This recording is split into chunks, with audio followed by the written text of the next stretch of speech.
అందరికీ నమస్కారం. జై స్వరాజ్య టీవీ ప్రేక్షకులకు కూడా ప్రత్యేక ధన్యవాదాలు. ఈరోజు ఇక్కడ మన భద్రకాళి అమ్మవారి సన్నిధిలో శివ కళ్యాణం మహోత్సవాలు చూస్తున్నాము. గత 10 రోజులుగా జరుగుతున్న ఉత్సవాల్లో ప్రతి కులానికి చెందిన వాళ్ళు కూడా ఒక్కొక్క రోజు ప్రతిరోజు కూడా వారు వచ్చి ఇక్కడ ఉత్సవాలు జరుపుకున్నారు. చాలా సంతోషము. అదేవిధంగా తెలంగాణలో కాంగ్రెస్ ప్రభుత్వం వచ్చిన తర్వాత భద్రకాళి అమ్మవారి మీద ప్రత్యేక దృష్టి పెట్టి ఇప్పుడు మాడవీధులే కానీ, గోపురాలే కానీ, భద్రకాళి చెరువులో పూడికలే కానీ, దానిలో నవదీవులు ఏవైతే మనం ప్రయత్నం చేస్తున్నామో అవన్నీ కూడా తప్పకుండా జూన్ 15 లోపల కంప్లీట్ చేస్తాము.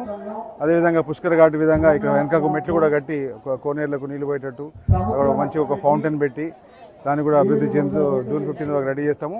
ఏదో దీవులు కడుతున్నామో 9 దీవులు నవగ్రహాలకు సంబంధించినవి, ఒక్కొక్క దీవులు ఒక గ్రహానికి చెందిన చెట్లు కూడా పెట్టి ప్రత్యేకంగా దృష్టి పెట్టి ఒక రోప్ కేబుల్ కూడా పెట్టడానికి ప్రయత్నం చేస్తున్నాము. ఇవన్నిటికి కూడా గత 15 రోజులుగా సీఎం గారు కూడా అప్రూవల్ ఇచ్చిండ్రు.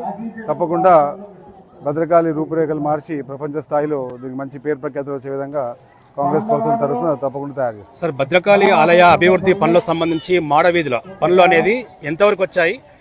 అది పూర్తిగా కంప్లీట్ కావడానికి ఎంత సమయం పట్టే అవకాశం ఉంది? ఇప్పుడు మీరు చూస్తున్న అందరూ 3 సంవత్సరాలు పడుతుంది అనుకున్నారు. 3 నెలలు కంప్లీట్ చేసినాము.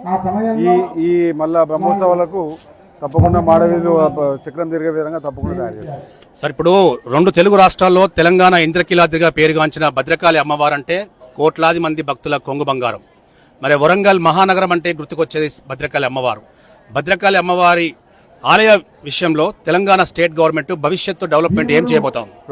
ఇప్పుడు మా గత సంవత్సరంలో 30-40 కోట్లు ఆల్రెడీ ఫండ్ అలాట్మెంట్ అయింది. అదేవిధంగా ఇంకా ప్రత్యేకంగా జూన్లో సీఎం గారు వచ్చినప్పుడు ఇంకొక 100 కోట్లు తీసుకొని నేను ఇంకా మొత్తం ఏదైతే ఫండ్స్ అవసరం ఉందో దాన్ని కూడా గోపురాలు కూడా అన్ని కంప్లీట్ చేస్తాము. ఫస్ట్ టాస్క్ ఏంటంటే ఈ మాడవీధులు. దీనికి ఇన్ని రోజులకి వెళ్ళి ప్రయత్నం చేస్తే ఇప్పుడు ఈ 3 నెలల్లో కంప్లీట్ చేస్తాం. ఇంకొక నెల రోజుల్లో దీని రూపురేఖలు మొత్తం మారిపోతాయి. సో కంప్లీట్గా 100%